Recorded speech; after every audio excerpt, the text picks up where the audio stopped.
I'm Sage, and I'm 38 years old. I know many women out there have had their fair share of mother-in-law issues. My heart goes out to you all. Let me take you back to the beginning of my story. And believe me, it wasn't all sunshine and rainbows. So when I was 24, I found myself pregnant with my college sweetheart Russell. It was tough because he refused to be a part of our baby's life. When I broke the news to him, he told me it was my call if I wanted to keep the baby or not, and made it crystal clear he couldn't be a part of our lives. Russell was a bit of a mess, flunking his college classes and eventually getting kicked out. He just didn't want to get better. As much as I loved him, the moment I got pregnant, a switch flipped in my head. I didn't beg for him to stay. I knew I wanted better from my little one. When Russell bailed on us and broke up with me, things got pretty tough. But with my parents by my side, I mustered up all the strength I had and welcomed my baby boy, Ron, into the world. Fast forward to when I was 26. I met my husband, Keith. At the time, I was a new mother dealing with diaper runs and learning the ropes of parenthood. The last thing I expected was to meet a man, but then I crossed paths with Keith at a coffee joint. We hit it off, and I was totally upfront about my past.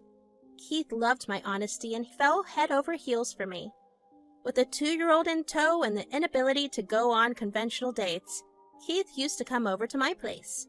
And you know what? He fell in love with Ron just as deeply as he fell for me.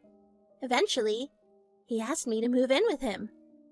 2 fantastic years later, he popped the question, and it was a moment I'll never forget. I was visiting my parents for the afternoon, and when I walked into our place that evening, there was Keith, ready to deliver the most romantic proposal ever.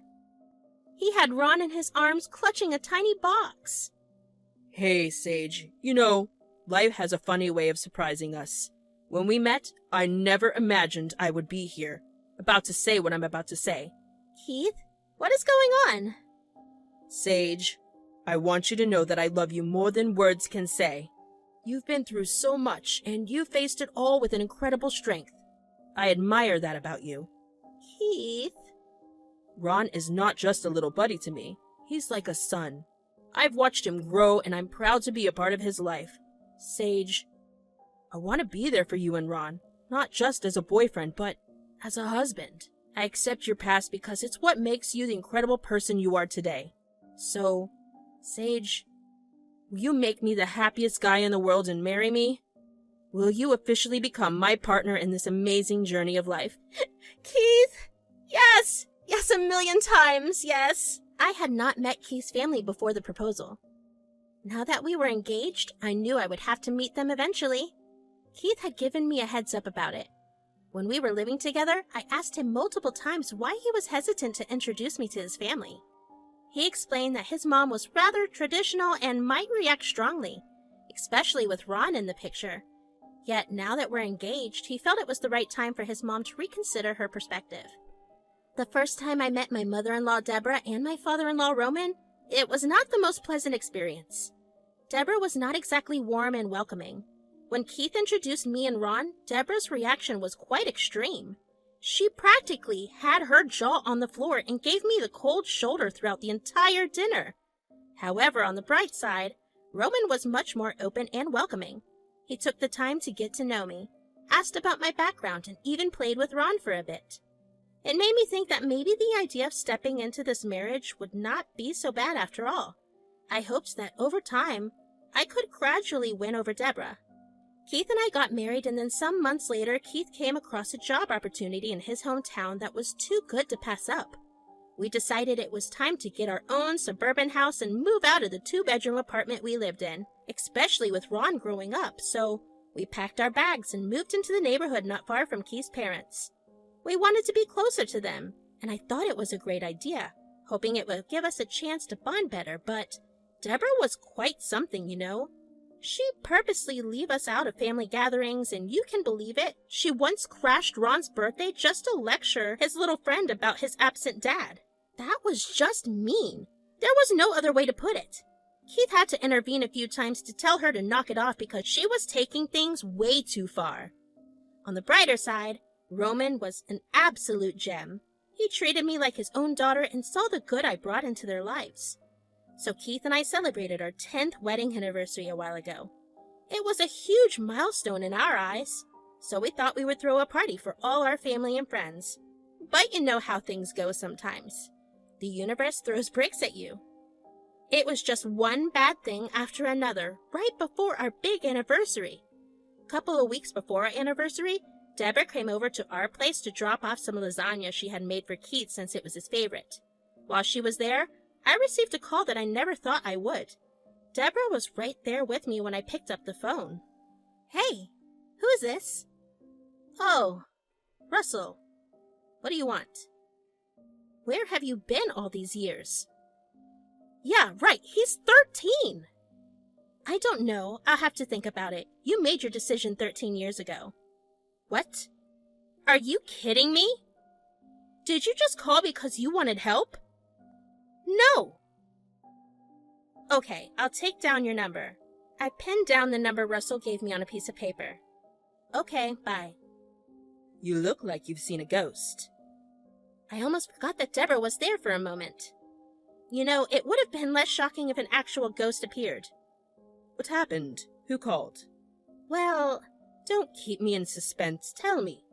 it was Russell, my ex, Ron's biological dad.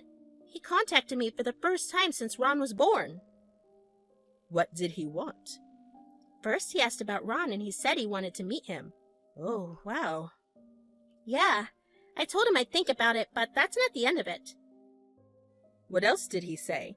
He asked me for $3,500.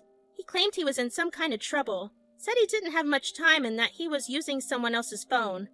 He made me take down his number and asked me to call him back later. Sage, don't call him back. That sounded suspicious. Just keep ignoring him until he's gone. Yeah, maybe. I don't feel like digging up the past, but what if he really needs help? I'm almost 63. Hear me out on this one and save yourself from all the drama. Don't call him back. Now, do you mind getting me another glass of this peach tea? My plate was already full of stuff, and then, out of the blue, Russell's call just added more chaos. As much as I didn't want Russell to meet Ron, I couldn't say no to that. I thought about it a lot. Russell wanted to meet Ron, and it was his right as Ron's biological father. Ron is 13, and we'd already told him about his biological dad. I never badmouthed Russell in front of Ron. After all, he is his dad, and I wanted to be respectful. I just explained that Ron couldn't be there for him because he was dealing with some personal issues, but he loved him nonetheless. When Keith got home from work, I told him about the whole situation and asked for his opinion. He said that we could let Russell into Ron's life as long as he wasn't causing any trouble. As for the money situation, Keith said it was entirely my call. He assured me that he would support me no matter which option I choose. It took me a couple of days to prepare an answer, and then I got back to Russell on the number he had given me. Why are you calling me now, huh? What do you mean? All that stuff you said about me, and I chose not to be a part of the child's life because I was only 24. I didn't have my life together. And you're spreading lies about me? For what? Just to gain some sympathy? What have I ever done? What lies? Who even told you this? I got a call from your mother-in-law. What's her name? Deborah? And she told me everything. Wait, calm down. How did she even get your number? Never mind. You've known me, Russell. Why would I ever go around talking trash behind your back? What did Deborah say? That's between me and her. I don't know if you believe me or not, but well, she doesn't like me, and she's always trying to create problems. I don't know what she told you, but I can swear on Ron's life that I never said anything about you. So she told me you've been calling me a junkie who used to beat you, and that you even told Ron I'm a bad guy. Seriously, Russell? That woman's been against me from day one. She's been trying to mess up my marriage with Keith for the past 10 years. Well, she called me up yesterday saying you didn't want me to meet Ron because of my supposed drug problems, and that you wouldn't help me because I'm a screw-up. Wow. She's making things up. I called you today to let you know that Keith and I have decided it's okay for Ron to meet you, and well, if you need some money, just tell me what it's for and I'll see if we can help. Sage, I'm really sorry for not believing you. It all makes sense now. I needed the money because, well, I hate to admit it, but I'm broke. I need to get an apartment, pay 3 months rent in advance, and even have enough for food. I just needed some money to get a head start, and I promise I'll pay you back. My parents won't talk to me, and I don't know who else to turn to. That's terrible. Don't worry, I'll make some arrangements. I can't see you homeless like that, and as for Deborah, I'm sorry for her too. Sage, there's something else. What is it? Deborah offered to pay me double the amount I asked for. Why would she do that? In return, she wants me to crash your anniversary party. She said if I wanted to get revenge on you for saying all those things, she could send me the venue details, and I could be there to ruin your party and embarrass you. Seriously? This is unbelievable! Yeah, I fell for her offer at first, but now I see it was a big mistake. When she told me you were trashing me, I got ticked off. Well, there's no way I'm letting her get away with this. I'll help you out, but I need something from you too. What's on your mind? You gotta keep this hush, okay? Act like you're still on board with her plan. I'll text you the details later. Okay, bye. I was seriously fuming after hearing what Russell told me. Deborah knew how hyped Keith and I were about our big 10-year anniversary party. It was supposed to be a time of pure celebration, a milestone in our love story. But she took it to a whole nother level of nastiness. How could she do this to her own son and wife? Her grudge against me had been simmering for years, and she pulled her fair share of stunts. However, I always clung to the hope that she'd eventually come around and embrace me and Ron as part of the family. But this, her plan for our anniversary, was just plain unacceptable. And all the lies she fed Russell about me were way over the line. She must have swiped his number when I jotted it down, or who knows when. Sometimes people are just straight up evil. She probably thought she crafted a perfect scheme, but little did she know it was about to blow up in her face big time. I texted Russell and requested a video where he could explain in detail how Deborah manipulated him into almost sabotaging our engagement party. I told him to go all out. No holds barred. I decided to keep this whole drama under wraps from Keith. He would have had my back, no doubt, but I wanted to show Deborah her games wouldn't go unnoticed. Keith would have handled it differently, but I was gearing up to make our anniversary an unforgettable affair, and Deborah was in for a surprise. The big day finally arrived. Our anniversary was happening at this charming little farm on the outskirts. Keith started the day by surprising me with a bunch of lilies, breakfast in bed, and a sweet gold necklace. I gave him the gift I had picked out. With the morning festivities behind us, we headed to the venue with Ron. We had ample time to set everything up just the way we wanted before we got ourselves dolled up. Guests began showing up, and the party was officially underway. Deborah and Roman also made their entrance, and they came up to us. Congratulations, Keith and Sage. I can't believe it's been 10 years already. Yes, congratulations. Thanks, guys. Thanks, Mom and Dad. Where's Ron? He's probably at the kids' table. That's wonderful. We've placed our gift at the gift table. Thanks, Mom. You did not have to get us anything, but we appreciate it. Of course it was. By the way, Sage, I have a little surprise for you later. I can't wait. I'll take my leave before I accidentally spill any spoilers. Deborah thought she had a surprise up her sleeve, but little did she know that I had something in store for her too. I planned to do the whole video reveal later, but then Deborah sent me a text message. Your anniversary is ruined. Remember the surprise? Well, I've invited your ex. Enjoy while you can. He will be here any minute. I did not respond to her immediately. Instead, I asked the workers to set up the projector, bring down the sheet, and start rolling the cameras. I introduced one of the workers to kindly escort all the children, especially Ron, out of the tent where the balloon artist was stationed. I didn't want them to witness this family drama, as it was not the first impression I wanted Ron to have of his biological father. I gathered everyone around. Hey everyone, I just want to say thanks for showing up today. You all mean a lot to Keith and me. Your being here is like a warm hug, seriously. So for me and Keith, our journey has been something else.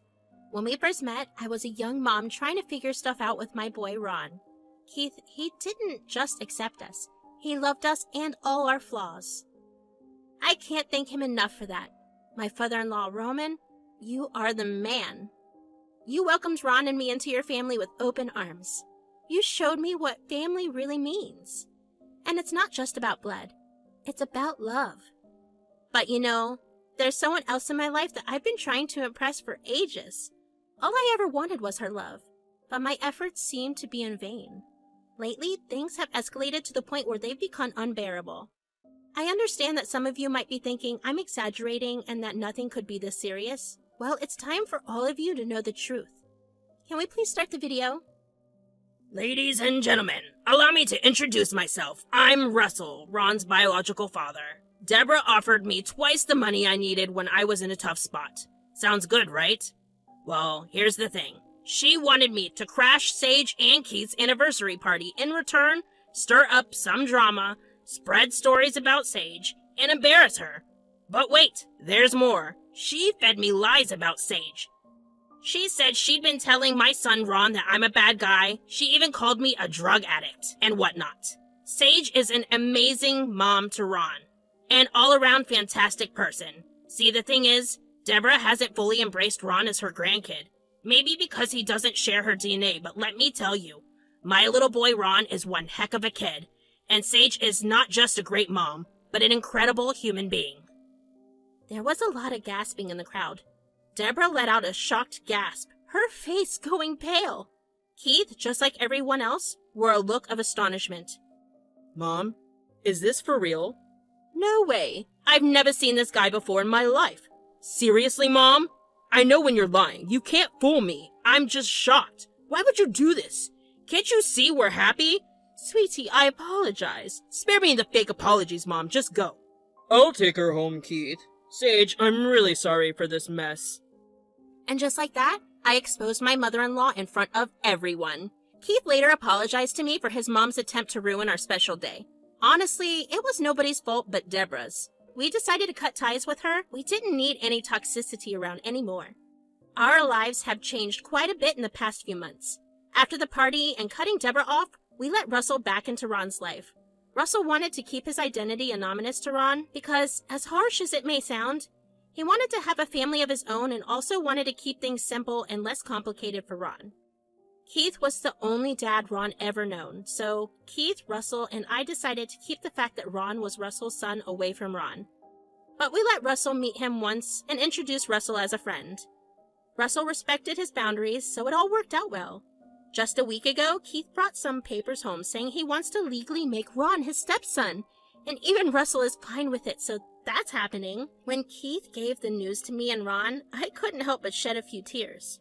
Ron hugged Russell tightly, and even the big guys had some tears rolling down their faces. It was a touching and wholesome moment for all of us. It's like we're a real family now. I'm so glad to have Keith by my side. We told Roman about this, and he was happy for us. I'm pretty sure by now Roman must have told Deborah about the adoption, and she must be mad. It's like all of Deborah's nightmares were coming true, and honestly, I don't feel sorry for her. The things she tried to prevent, like Ron becoming an official part of the family, are happening despite her efforts. It's like she has officially lost the game she started. I guess she's the one feeling left out while we're a family, and I don't regret it one bit.